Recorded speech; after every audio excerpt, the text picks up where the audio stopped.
Happy Wednesday, everybody. Welcome to Live with Liz.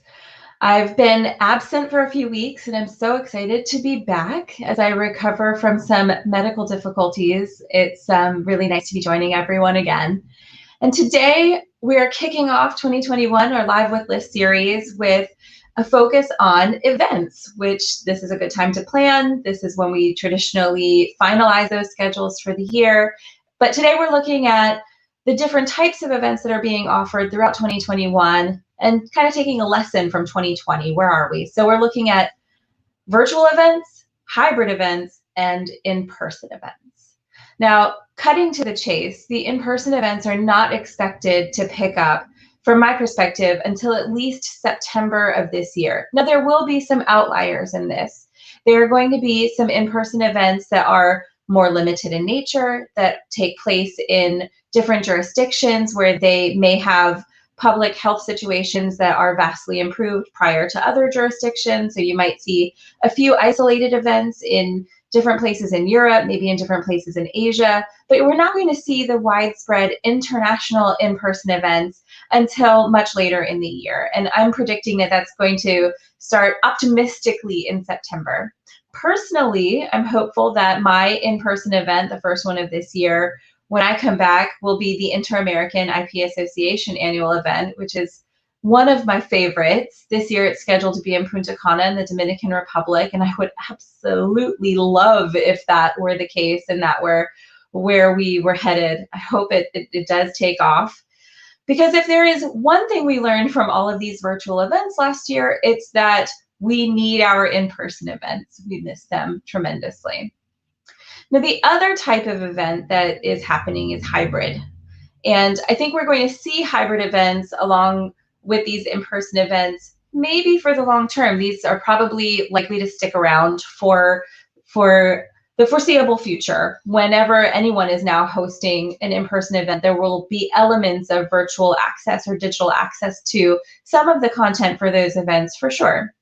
Now, I am not a fan of the hybrid event, and it's concerning to me about how they're going to be organized, how people will be charged to register for them, who we can expect to attend, what the benefits are to the different people who maybe are left out of the in-person part of these events, and whether or not there's value there.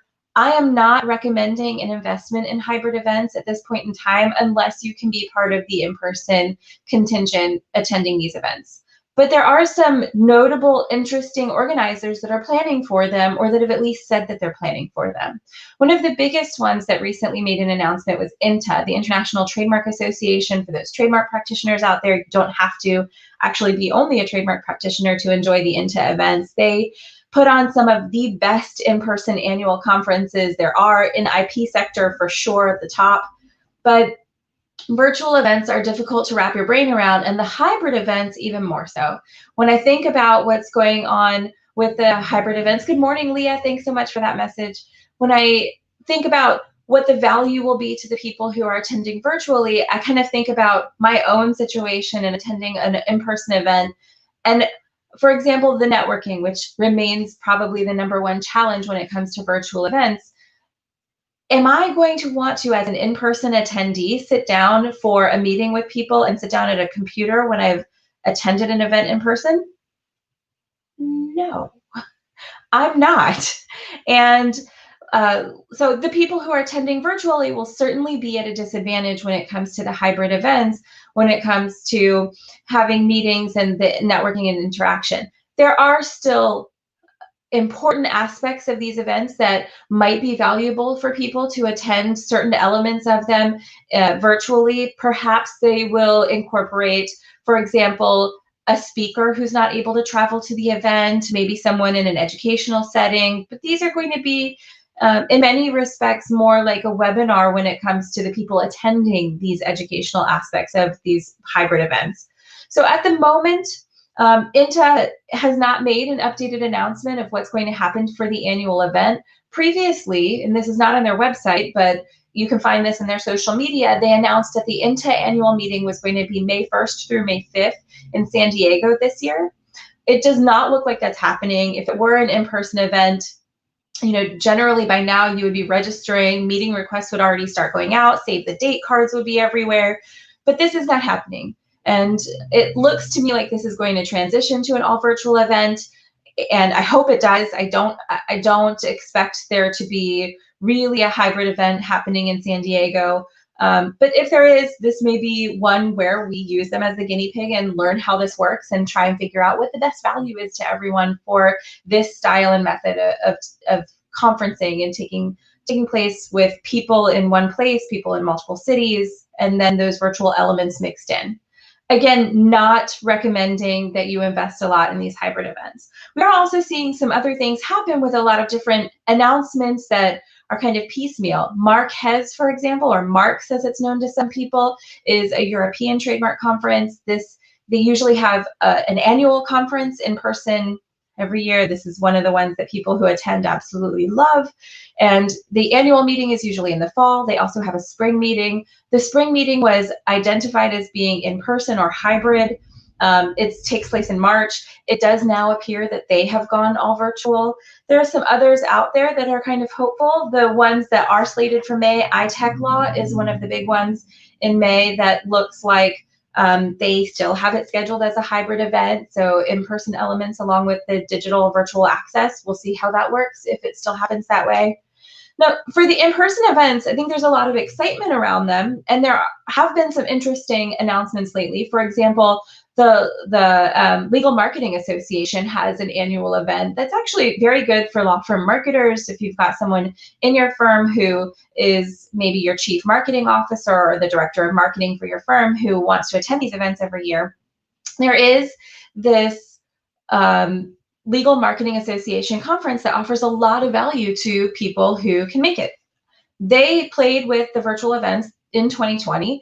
I'm guessing that it didn't go so well because the announcement that we saw just this past week with the LMA is that they are poised to return to an in-person meeting this year. Now, usually their meeting is in the springtime, but this year the announcement that they made was that they are postponing to later in the year in the hopes of putting together an in-person event, with an announcement expected to come in the next month or so. We don't know exactly when. We don't have full details and information. So you can see with all of these different announcements that these organizations are making, it's very difficult to focus your resources and actually plan for your event participation this year.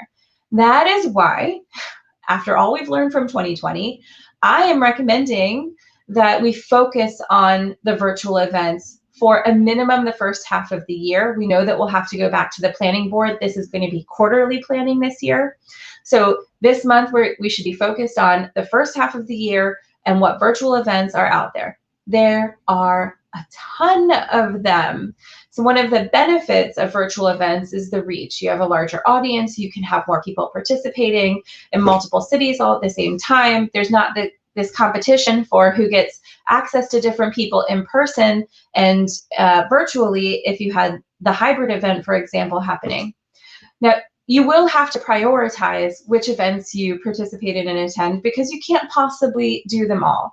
So some of the considerations that you need to make, and be particular about it, because as we all know, what we learned in 2020 is that these can be a tremendous time suck. But you want to focus your investment on virtual events in the industry sectors that you serve, where you have the potential to collaborate or meet with clients or potential clients. With the law conferences that are out there, make sure that you're participating in the ones that offer you some sort of a benefit in terms of education or continuity. Maybe you need some continuing legal education. Maybe one of them has an offer that is the direction your firm is taking. Those are the things you need to consider when you decide which events to invest in for the first half of the year. Now, if you have some sort of legacy investment with an organization, or you know that in the future, when these come back, that these will be important to you, those are the events you need to choose. Now, just like we need to prioritize which events we choose, we need to prioritize how we attend these events and make the best use of our time before, during, and after. So we're going to prioritize our time too.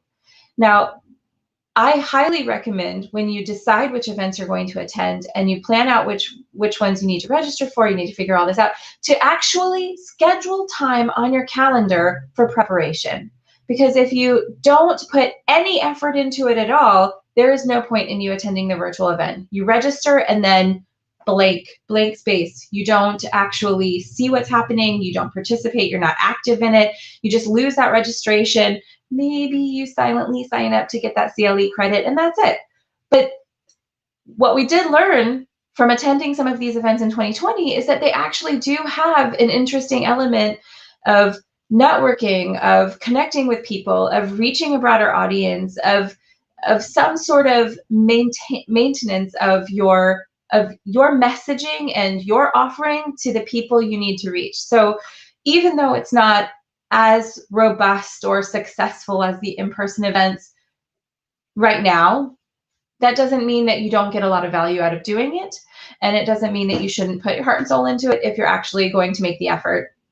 So schedule some time before to think about what you want to get out of it. Make sure you put the program elements, the things that you want to attend from the event into your calendar, block off that time so that you already have it scheduled. You don't have the daily interruptions that you would have just normal day in, day out work that doesn't stop while you attend these virtual events. And that'll help you make the most of actually attending when it happens. And just like you scheduled the preparation time ahead, you need to schedule some time afterward to be able to follow up with everyone the best way. Now, one of the best things about these virtual events is that if you are someone who is looking for opportunities to participate, if you're looking for an opportunity to speak, if you're looking for an opportunity to host or to maybe have a unique investment in something that you don't normally take part in. Maybe it's a podcast that's part of a virtual event that's not the main event, but something alongside it. These are all things that you can do that come with virtual events that you probably wouldn't have had access to before, that maybe if you did, it would be more difficult to get one of these coveted spots at an in-person event.